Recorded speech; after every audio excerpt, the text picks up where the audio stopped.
লম্বা লম্বা কথা বলছে, রুমিন ফারহান লম্বা লম্বা কথা বলছে। রুমিন ফারহানের আসল রূপ বাইরে হয়ে গেছে না? হ্যাঁ, আসল রূপ বাইরে হয়ে গেছে না? কি এগুলো দেখছেন না? এরা ওইখানে দালালি করে আসছে, সুযোগ সুবিধা পাইছে।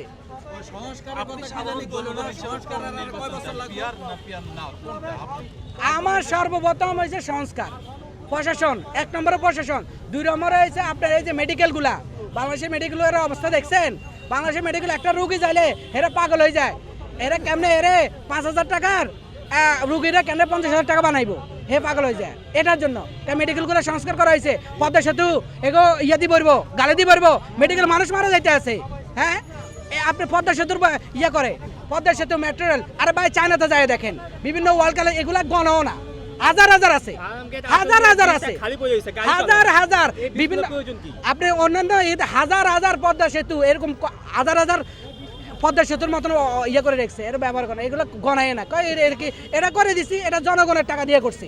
হাসিনা 1 টাকা দিচ্ছে, হ্যাঁ, হাসিনা 1 টাকা দিছে, হাসিনা যা ঋণ করে দিছে। যদি এভাবে চলে আরো 100 বছরে এটা পরিশোধ হবে না, যদি এভাবে চলে। আর যদি সুযোগ দেওয়া হয় ডক্টর ইউনূস সাহেবকে, আল্লাহর রহমতে কিছুদিনের ভিতরে এটা আস্তে আস্তে ইয়ে করা হবে। কিন্তু সুযোগ দেওয়ার মতন ব্যবস্থা করেনি। প্রশাসন স্ট্রং হইতে হইব, মেডিকেল ব্যবস্থা ঠিক করতে হইব, আইন ব্যবস্থা ঠিক করতে হবে, তারপরে আপনার দেশের অর্থনীতি ঠিক করতে হবে। ভাই, দেশের অর্থনীতিকে, এই দেশের যুবক জন্ম হওয়ার পরে দেশে থাকার কোনো ব্যবস্থা নাই। এরা বিদেশে যায় কামলা দিতে হইব, বুঝছেন? হ্যাঁ, কামলা এটা হয়তো আপনারা খারাপ চোখে দেখতে পারবেন, এটার আমরা কামড়াই মনে করি। আমরা নিজেরাই এখন বিদেশ যাইতে বাধ্য হয়ে যাবো, কিছু করার নাই। এ দেশে ব্যবসা কী করবেন? ব্যবসা কী করবেন? মানুষের ব্যবসা করবেন। দেশের অর্থনীতিকে এমন এক পর্যায়ে গেছে, মানুষ এখন বেচা কিনা করার জন্য কিছু পাইতেছে না। কি পাইব? কি করব? 10 টাকার মাল 20 টাকা বেচতে পারলে আগে কোনো ইয়া ছিল না, এখন 10 টাকার মাল 10 পয়সা লাভ করতে পারে। কেন? এগুলো কোনো ব্যবসার সিস্টেম?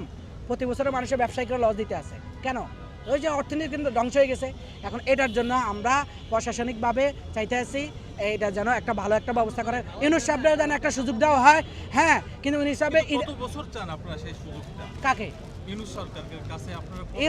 ইউনূস সাহেব তো আর এখানে থাকার জন্য আসে নাই। ইউনূস সাহেব যে ব্যবস্থার জন্য আসছে ওটা তো কেউ সুযোগ দিতেছে না। ওটার জন্য ব্যবস্থা করেন।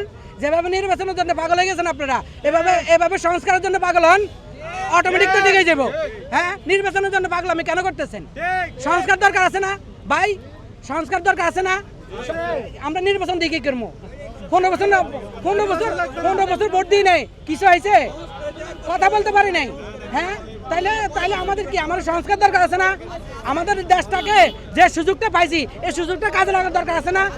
তো তাহলে আমরা এখন নির্বাচন দিয়ে কি করবো? আমরা কিনলাগে ডাঙ্গা তৈরি করি, আমরা নির্বাচন নামে বন্ডাবো।